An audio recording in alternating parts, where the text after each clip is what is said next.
Hello traders, you are welcome back to the Forex Geek channel. In this video, we are just going to be diving deep into one of the most powerful trading combos out there, and that is the market structure break and the order block trading strategy. All right. So if you have been missing entries or getting faked out, this strategy is about to change the game for you. Let us start with the basics. What is a market structure break? Now, in a trending market, price creates highs and lows in a predictable pattern, right? You can see, for example, this is a bullish trend. You can see that price creates higher highs and higher lows in a bullish trend, right? It's a predictable pattern because there has to be higher highs formed and higher lows formed, right? So that's what makes it predictable. On the other hand, in a downtrend, you have the formation of lower highs and lower lows. So that's a high, that's a low, right? Sorry, there's a lower high, that's a lower low, right? So it's a predictable pattern. Okay, a market structure break happens when the pattern is disrupted. For example, in an uptrend, when price makes a lower low after a higher high, that's a break of structure. All right, for example, you can see here price was in an uptrend, right, forming higher highs and higher lows. Then at some point a lower at some point you can see a lower high and lower low was formed. So there was a break of structure. It's a key signal that the current trend may be reversing or at least pausing. Recognizing this early gives you the edge. But here's the twist. Not every break is tradable. Alright? That's where order blocks come in. Order blocks are areas on the chart where big institutions, the smart money, have placed massive orders. These blocks often cause a shift in market direction. They show you where the real power lies in the market. All right. When a market structure break is followed by price returning to an order block, boom, that's your entry point. That's your entry zone. So how do you put it together? The first step is to identify the current trend and wait for a clear market structure break. You want to see a strong break of the most recent high, that is if it's an uptrend, or the most recent low if it's a downtrend. All right, not a week. You're not looking for a week, right? You're looking for a body close. What I mean by that is your reference point is not going to be the wick of the candle. Your reference point should be the body of the candle. So when a break of structure happens, look out for the body. The body should close below the recent low if it's an uptrend, or the body should close above the recent high if it is a downtrend. That is, if the break of structure is happening after a downtrend, the body of the candle should close above the recent high. If it is the break of structure from an uptrend, then the body should close below the recent low. Okay, so once the break happens, you look to the left for the last bearish or bullish candle before the impulsive move. So in this case, we had a break to the downside, right? And now, if we look closely, I just want to pick my rectangle tool.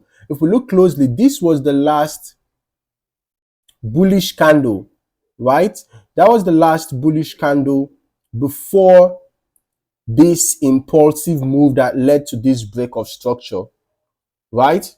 So once you have high, if it is a break of structure to the downside, is the last bullish candle. If it's a break of structure to the upside, it means you're going to use the last bearish candle, which in this case is going to be this, right? In this case, it's going to be this. Okay. So that last bullish or bearish candle before the impulsive move is your potential order block. All right. That is your potential order block. So the next step is to wait for price to return to that zone. You don't want to jump in immediately. All right. Let the market come to you. Okay. The market should actually come to you.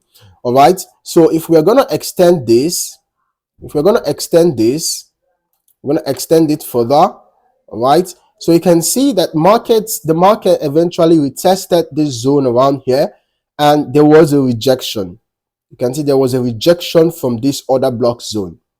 All right. Even though eventually price did not reverse, there was a breakout, but at least price reacted to that zone, showing that that zone was valid.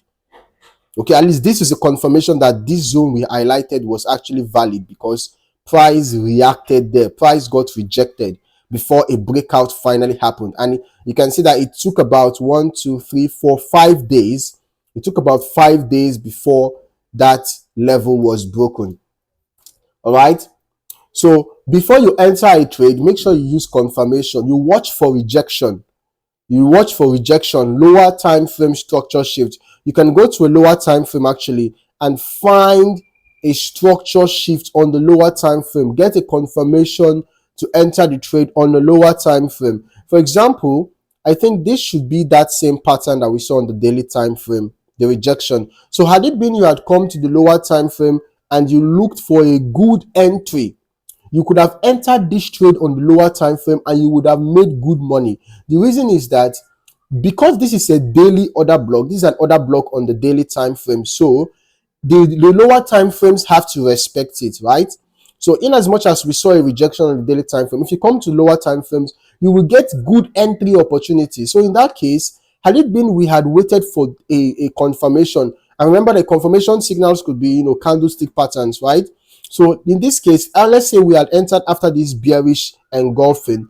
Ideally, your stop loss can be above the pattern, right?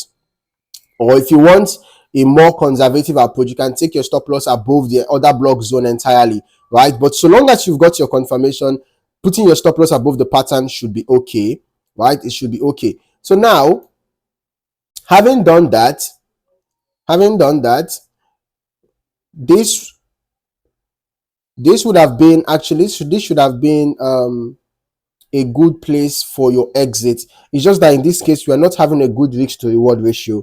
No, I'm not going to advise you take this trade. But if you were patient enough, price retested this order block zone again and got rejected. Look at this rejection candle. So this would have been another entry opportunity.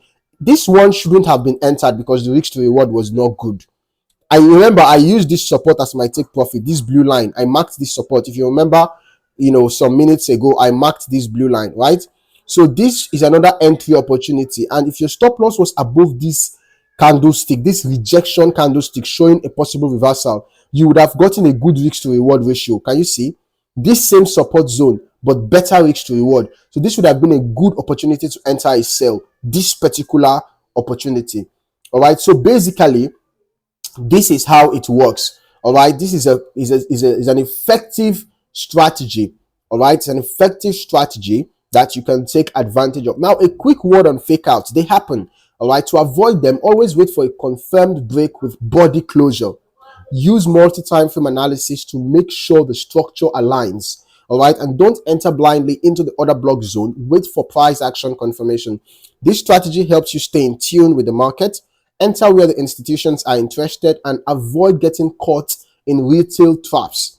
If you found this breakdown helpful, smash that like button, subscribe to the channel, and turn on notifications. I've got more strategy breakdowns coming your way. Okay, let me know in the comments. Have you used market structure and order blocks together before, or is this your first time seeing it all click? See you in the next one. Stay sharp, stay patient, and trade smart.